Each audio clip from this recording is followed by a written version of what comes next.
In today's segment, the Ruth Institute's own Father Paul Sullins joins Teresa Tomillo on the Catholic Connection to discuss the emotional and psychological impacts of abortion.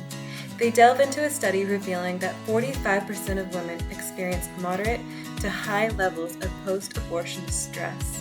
Father Sullins emphasizes the importance of informing women about these potential outcomes, highlighting the need for awareness and support.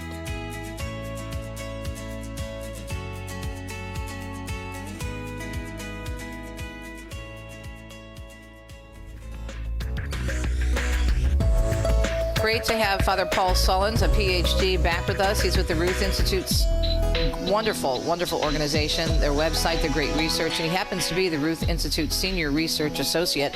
And if you remember, we had him on, I think it was, Father, back in March, maybe, where we were talking about this study regarding abortion and the fallout from abortion. Thanks so much for joining us, Father. Glad to be with you. Yeah, this was a study that I published late last year, to respond to a series of studies from the other side that claim that women never have serious emotional difficulties following an abortion. And I'm responding to those by doing a better survey than they did, or at least consulting a better survey. I didn't do the survey, but I consulted it. And this is a survey of women at the end of their reproductive career. So these women in their early 40s. And it asks about their pregnancies and about their abortions and about how they feel about them. And here we are at the end of their reproductive life. Almost half, 45% of women, report a moderate to high level of post-abortion distress. A third of them tell us that they have frequent feelings of loss, grief, or sadness. Another quarter, frequent thoughts, dreams, or flashbacks about the abortions. Now, those two symptoms go together to make symptoms of traumatic distress. And so many women have kind of a stress response to having the abortion.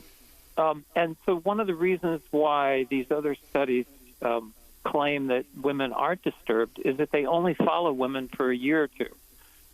But if you follow women longer, one thing we know about stress responses is that they not only don't go away, but they often build over time. And sometimes don't they, and you would know this not only as someone who's a researcher and a PhD, but as a priest who hears confessions, don't they sometimes push these things down and try not to think about them? Yes, that's true. Like any trauma, it gets suppressed and then comes up later on. Like people who undergo sex abuse or women who undergo rape often will not even acknowledge it for years, and then it comes up later. And so we find that there's something of that with abortion, that the abortion distress not only goes away, but it persists throughout their lifetime and often increases. And so that's what we see in this survey. 45% of women report some level of post-abortion distress, and about a quarter of them a very high level.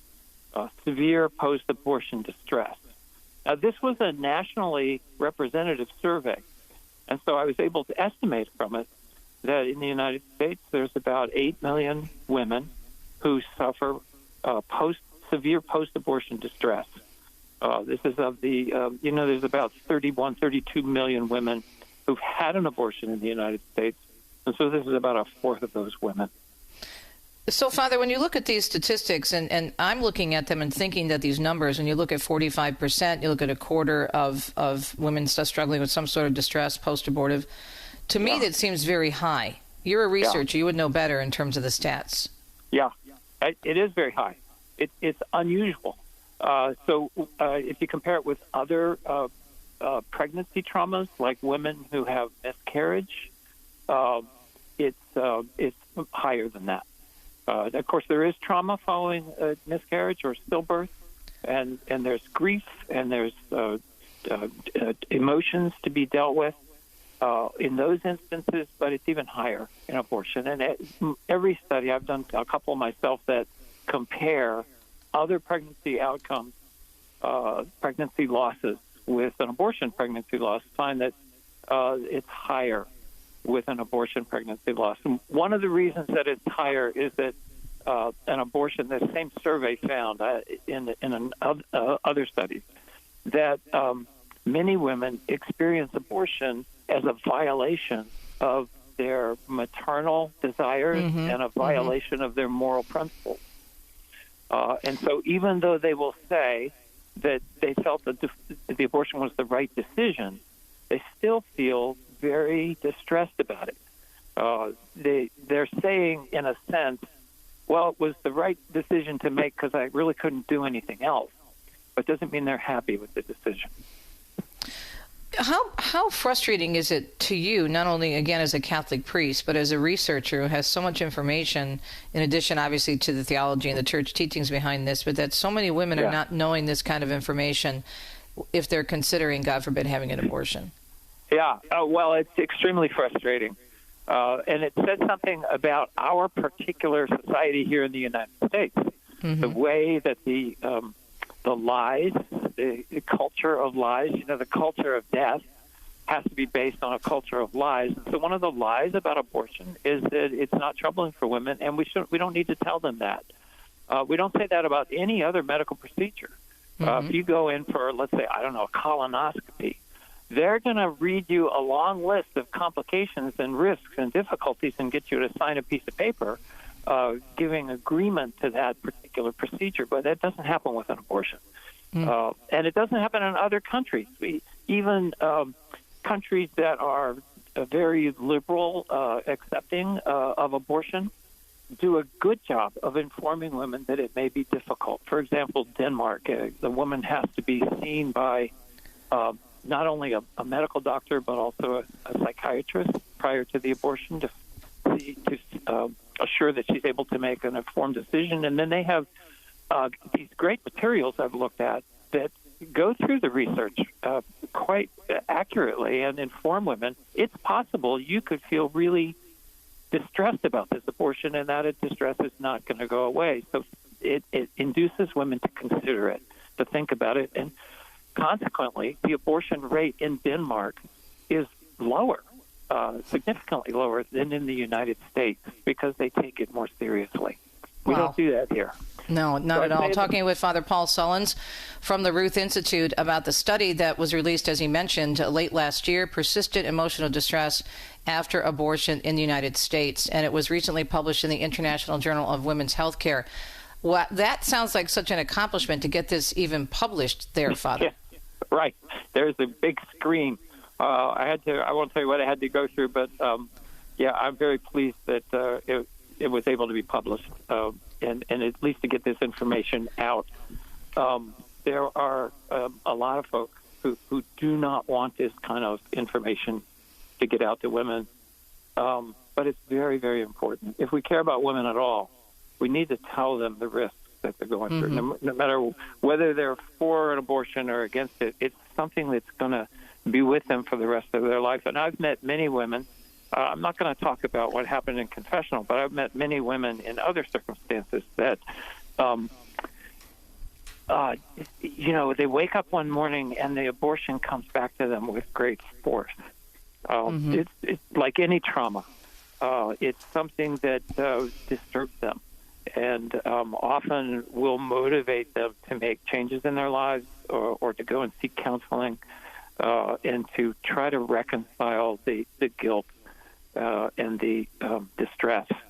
And also, many women later in life wish that they had more children and wish that they had the child that they aborted. Father, hang on. We have to take a break. We'll dive into this again after the break. We're chatting with Father Paul Sullins about this very important research recently published in the International Journal of Women's Healthcare regarding this horrible situation with women who are going through post-abortion syndrome in a variety of ways. We'll be right back.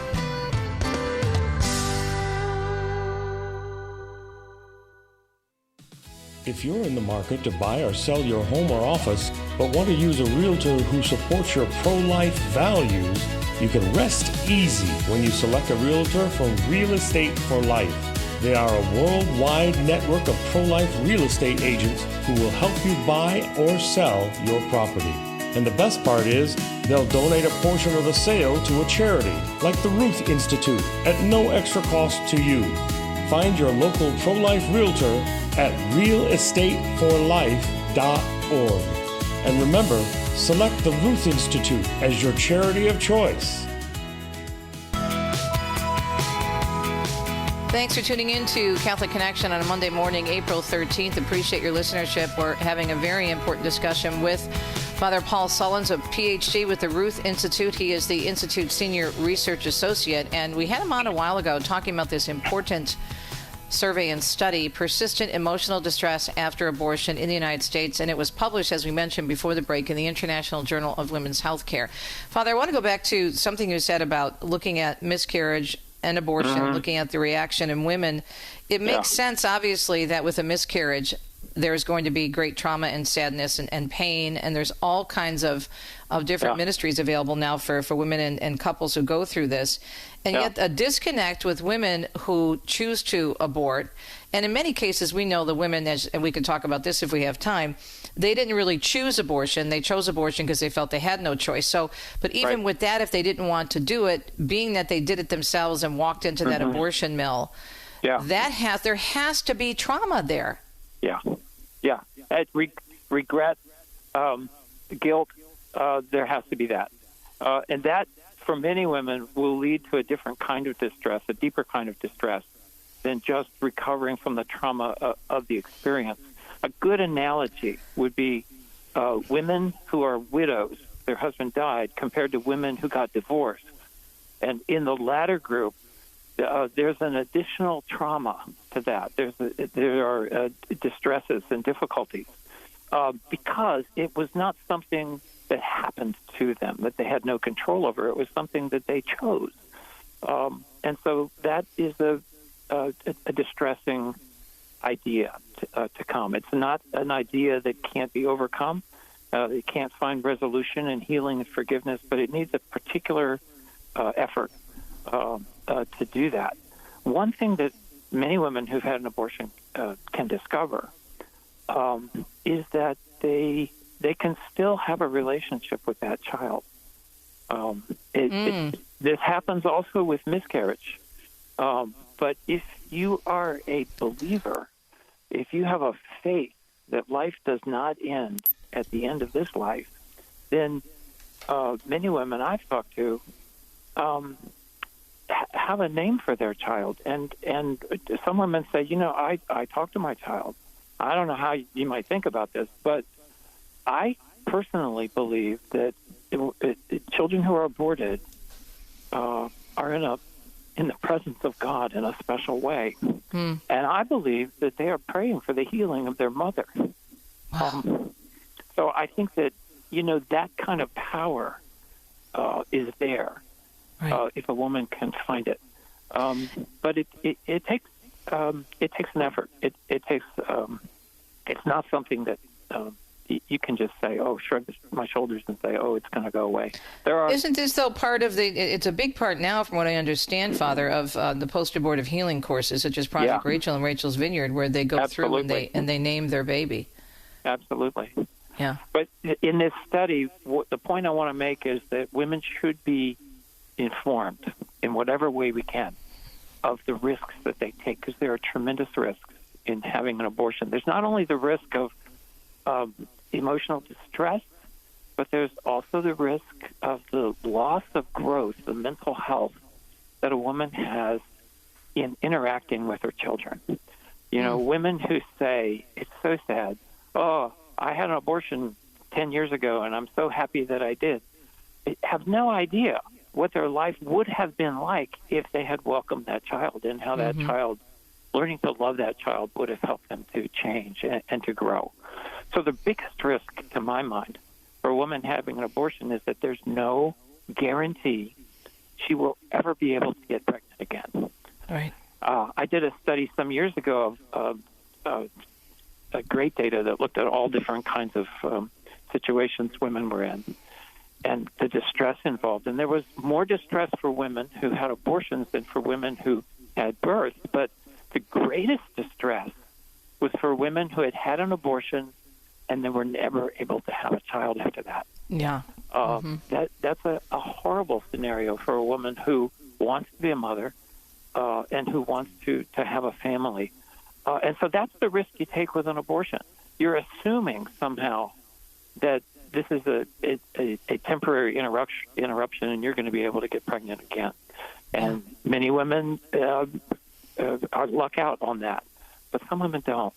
And so to me, that's one of the most horrible things that a woman risks.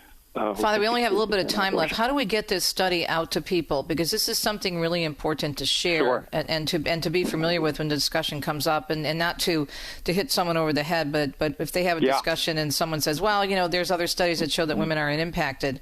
As you just said, most of those are in the short term. Where do we find this? Right. The best place to find it is on the website of the Ruth Institute. That's ruthinstitute.org, and they have a PDF copy there. The study, thanks to generous donors, is free for anyone to read. Great. At the International Journal of Women's Healthcare. You can go there and get the original study, or you can go to the Ruth Institute and get a copy there. And I would be glad for anyone to look at the study and to look it over. There is a debate between those who say there is and those who say there is not distress for women following an abortion.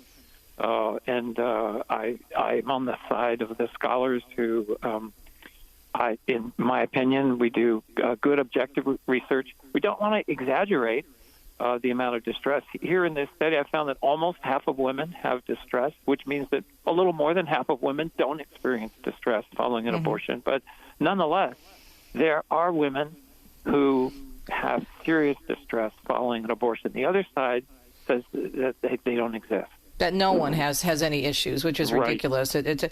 The other topic, too, Father, and again, we have to have you back on because we only scratched the surface.